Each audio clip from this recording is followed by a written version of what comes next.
On July 17th, 1989, Bob Siders kissed his daughter on the forehead. He told her he'd see her the next day, then left for the night shift at the Pepsi plant where he worked. Shannon, who was 18, had plans of her own. She joined a group of teenagers for a party in the woods. Shannon had just graduated from high school and she was enjoying her summer break. She might have gone to college in the fall or moved to Ohio to marry her boyfriend. But Shannon didn't do either one of those things. She didn't come home that night, and Bob Siders never saw Shannon again.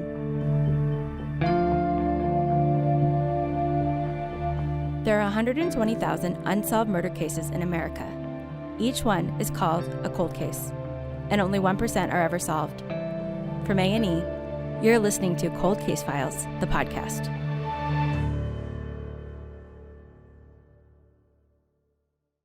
Can you keep a secret? Some people are better at it than others. I used to be a therapist. I was in the business of keeping secrets. Some secrets are great, like a surprise party or a gift. A bad secret, though, an uncomfortable one, that's different. Those kind of secrets can be harmful. Let me explain. The logical part of most human brains want to tell the truth. Let's just get the facts out there and move on. But when you keep a secret, that part of your brain can't move on and it slows down. Meanwhile, the creative parts of your brain are imagining the outcomes of disclosing or not disclosing the hidden information. Basically, your brain is stuck on repeat. The logical part of most human brains wants to tell the truth. A person who has a negative secret cycling through their brain can be distracted or even not able to sleep. Sometimes that secret causes health issues like high blood pressure or wrinkles. One of the worst parts of keeping a secret is when the secret randomly shows up in your thoughts. You can't push it away, and you're forced to once again think about the terrible thing that happened. How does this relate to Shannon's case, you might be wondering? Well, after Shannon was killed, two people shared a secret, a dark, terrible secret. They had this secret inside of them for 20 years, showing up when they didn't want it to, reminding them of what happened to Shannon Siders.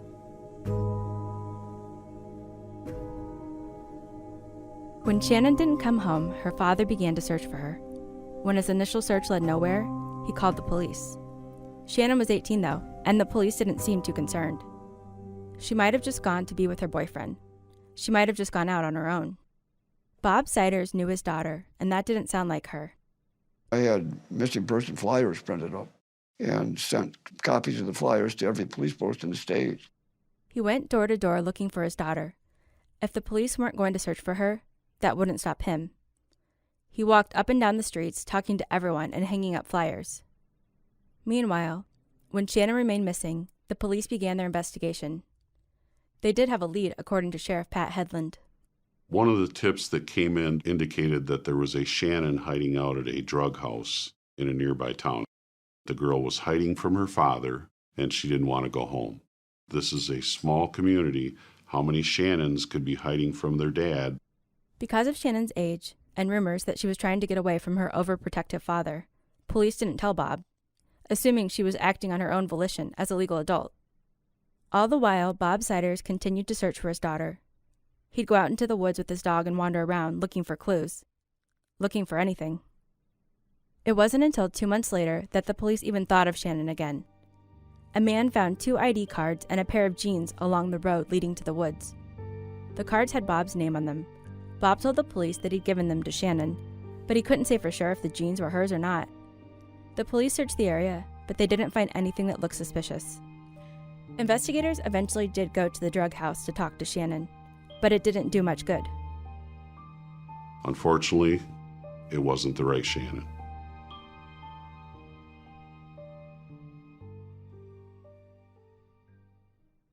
In October, almost 3 months later, a body was found in the same woods that the police and Bob Siders had searched. A body that was so decomposed that dental records were needed for the identification. It was Shannon. Shannon's body was found almost 3 months to the day from when she was reported missing. Local medical examiner was brought in. The injuries were examined thoroughly. She had several injuries in several different locations. She was brutally beaten, and ultimately the cause of death was blunt force trauma to her head. That was Mike Stevens, a cold case investigator. There was evidence that Shannon had been assaulted. Her shirt was pulled up, Her underwear was pulled down. Parts of her body had been cut and mutilated. One of her hands was missing, probably due to animals. Shannon's right hand, the one that was still there, provided some insight to investigators. Her class ring was missing. She never took it off.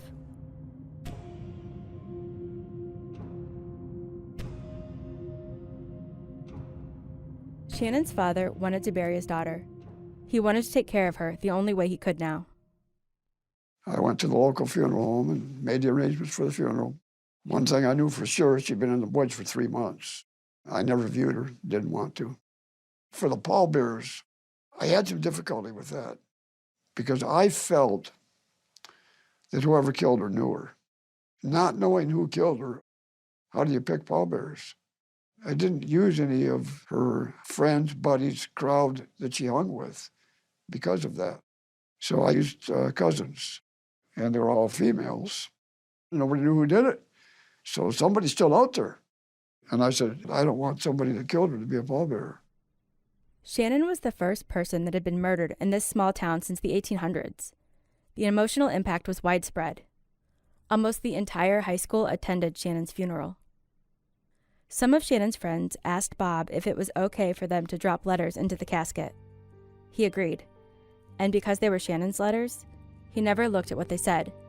Secret words between Shannon and her friends.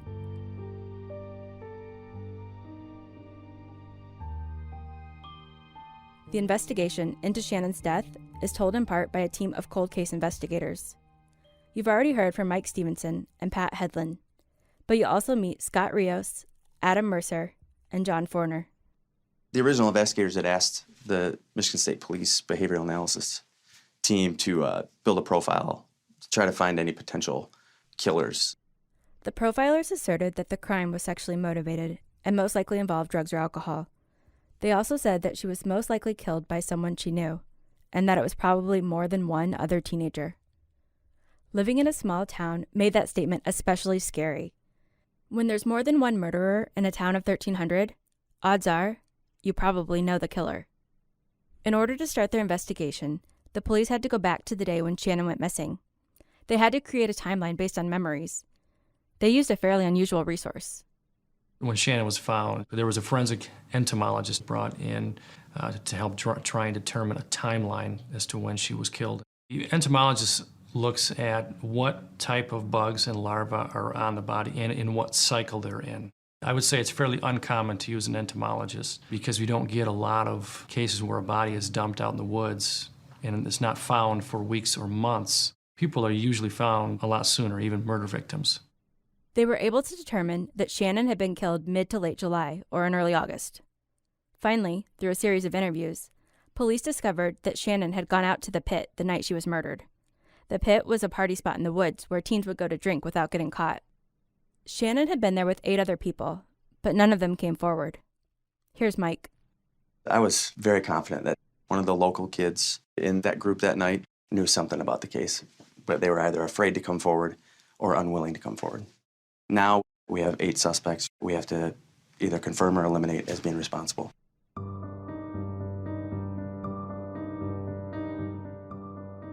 The circle of friends, the 8 people who last saw Shannon, were Jenny Stevens, Norman and Billy Shields, Ricky Gomez, John Evans, Clint Guthrie, and brothers Paul and Matt Jones.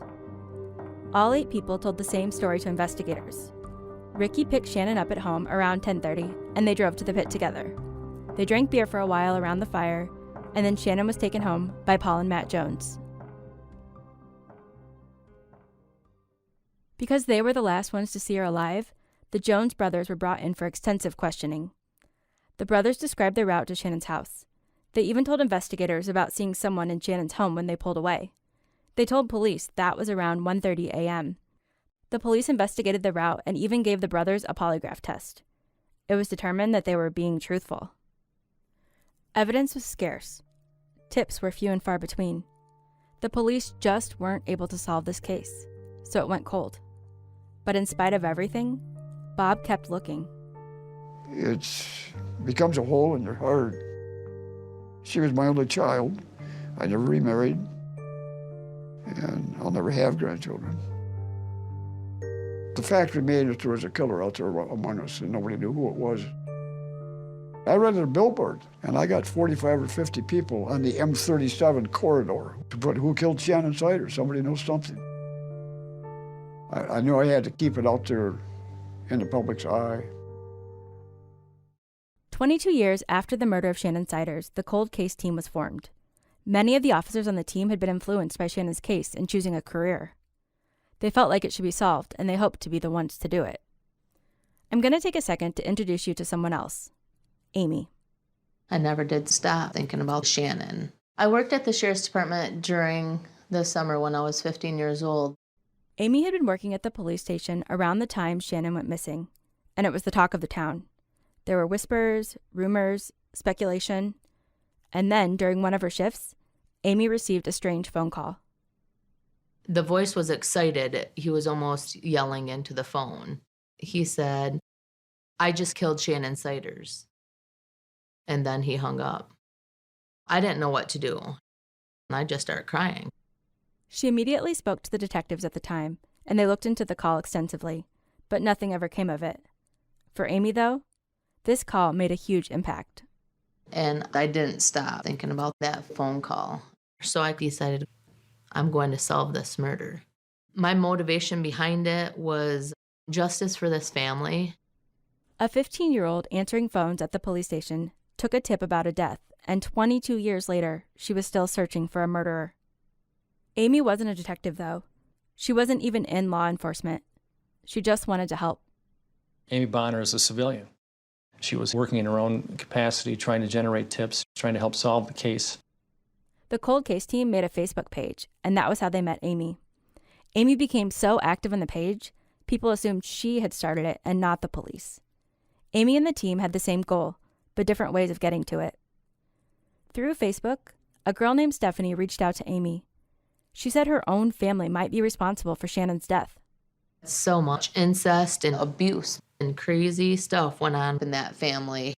Stephanie tells me that there is a house on the lake that has a creek that runs underneath of it. Stephanie tells me Shannon was raped there by several people after being drugged. Stephanie claims that they kept her there for a couple of days. Then they took her from that location by a van out into the woods, and then they ran her over. So I asked her to bring me there. When she brought me to that house, and I saw that there was, in fact, a creek running underneath that house, my mind is running wild thinking, oh my God, what did Shannon go through? So if that house has to be true, I knew this had to be it. Amy realized the importance of her discovery and called Sheriff Pat right away. He and the team came to investigate. They were told the house had a creek running underneath it and that Shannon had been kept in the basement for several days. Though the family members living in the house were traced to many crimes, none of those crimes were related to Shannon. The house was searched, and it did have a creek running underneath it. Not surprisingly, though, that means it didn't have a basement. Another false lead in Shannon's case.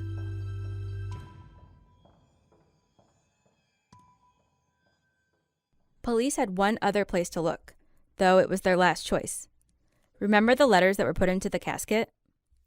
Investigators got a tip that one of those letters could help solve Shannon's murder.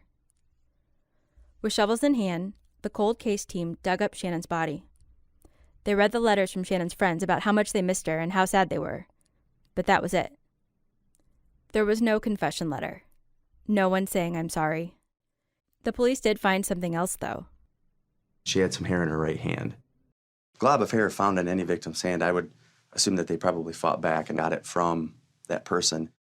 So we resubmitted these items to have them tested for the presence of DNA to see if they could obtain a profile, something that we could compare to a possible suspect. There was a match to the hair that Shannon held, but it wasn't the big break that they were hoping for. The hair in her hand belonged to Shannon. This detail makes me sick. Trying to guess how her own hair ended up in her hand makes me imagine things I'd rather not picture.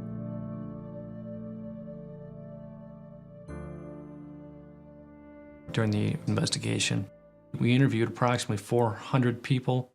We talked to all the people that knew Shannon. That led us to Julia Littich. Julia Littich was a friend of Shannon's. Julia had been interviewed by the original investigators, but it appeared that time helped her to come forward with more information, perhaps even divulging what was once a secret. Julia and Shannon had plans on the night Shannon went missing. They were going to get together a little after 10. Julia lived close, and so she knocked on Shannon's door almost every half an hour from 11:45 p.m. to 3 a.m. In their original story, the Jones brothers told investigators that Shannon was home well before 3. Someone was either lying or mistaken. Police contacted the witnesses from the time of Shannon's death. They talked to a girl named Lindsay. She had dated Paul Jones. Lindsay Bradley was friends with Shannon. She also dated Paul Jones. Lindsay told us about a class ring that she saw in Paul's ashtray. She confronted him and said, "You're asking me on a date when you have another girl's class ring." And then he said, "Let's face it, she's probably dead." Let's face it, she's probably dead. Is that a terrible secret trying to find its way out? Or just a poor choice of words by a troubled teenager? They began to dig for more information about the Jones brothers, but they didn't find anything. Then a lead came in, but not to the detectives. Amy found out that a woman named Jenny was rumored to have some information. But Jenny wasn't just anyone. She was Amy's friend. A friend who knew that Amy had a personal stake in this case. I bet that was hard for both of them, one revealing a secret and the other feeling betrayed. How might Jenny's life be different if she hadn't been there that night? Jenny told Amy what she remembered. A secret finally revealed. Jenny told us she may have seen something relevant to what happened to Shannon that night. According to Jenny, she had been with Dean Robinson that night. They weren't part of the group of friends at the fire, but they were driving around near the woods. They came across the Jones brothers, and they were positive that Matt and Paul Jones had murdered Shannon.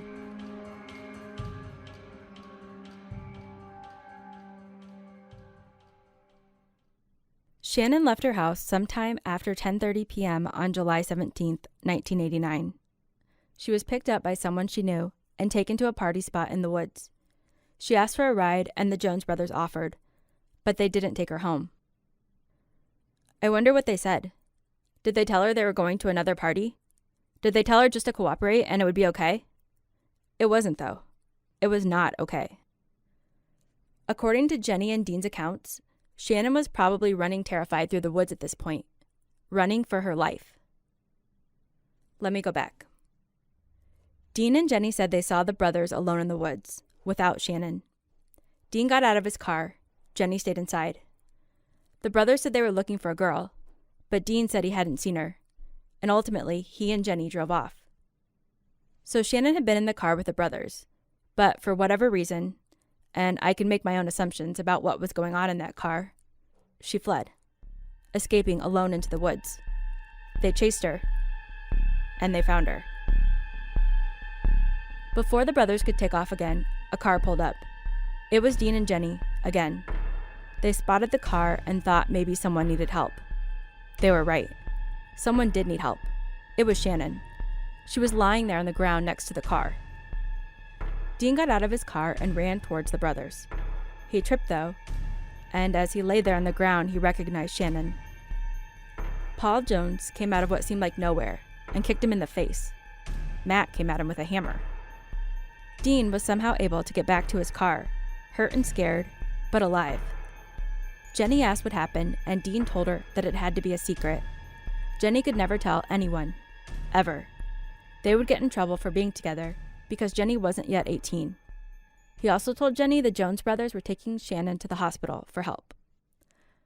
I imagine Jenny realized that wasn't true early on. I wonder, though, if that little bit of information was what helped her stay silent for all those years. So Matt and Paul Jones got Shannon in their car by offering to give her a ride home. Sometime during that ride, she felt the need to run and even managed to escape into the woods. But they caught her, and the attack was brutal. We believe this was a sexually motivated crime, and they took turns raping her. With Jenny's testimony, investigators were able to arrest and try both brothers for the assault and murder of Shannon Siders. Matt Jones was convicted of first-degree murder and sentenced to life without parole. Paul Jones was convicted of second-degree murder and sentenced to 30 to 75 years in prison. There were so many secrets at the heart of this case. Jenny and Dean needed to keep their relationship secret. The secrets began to mount when they witnessed something horrific, but were forced to keep quiet because of their relationship. I wonder what it feels like to keep a secret of that magnitude for so long. Jenny was clearly haunted by it. And what about the brothers and their friends? Matt and Paul brutally raped and murdered someone. How did they manage to keep that under wraps for so long? Someone in that small community must have known something, right? But none of their friends came forward, and the brothers kept their dark, terrifying secret for decades. I wonder about the effect a secret like that can have in a small town. How many people knew something? How many people shared this secret?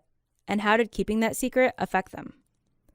I'm sure many people breathed a sigh of relief once the brothers were imprisoned. And in a lot of ways, I'm sure there's a certain freedom in their incarceration.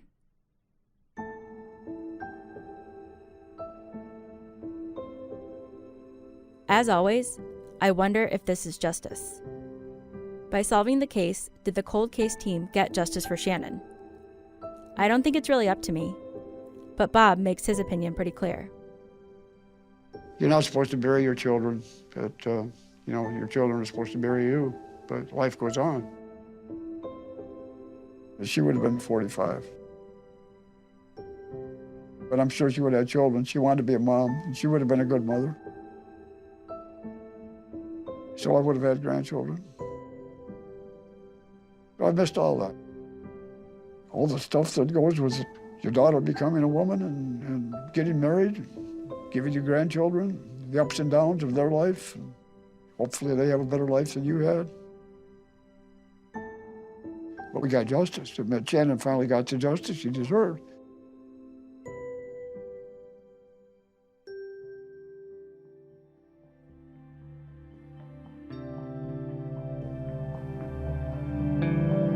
Cold Case Files, the podcast, was hosted by Brooke Giddings, produced by Scott Brody and McKamey Lynn. Our executive producer is Ted Butler. We're mixed and distributed by Podcast One. Cold Case Files, the TV show, is produced by Bloomhouse Television and Ample Entertainment. Check out more Cold Case Files at aetv.com.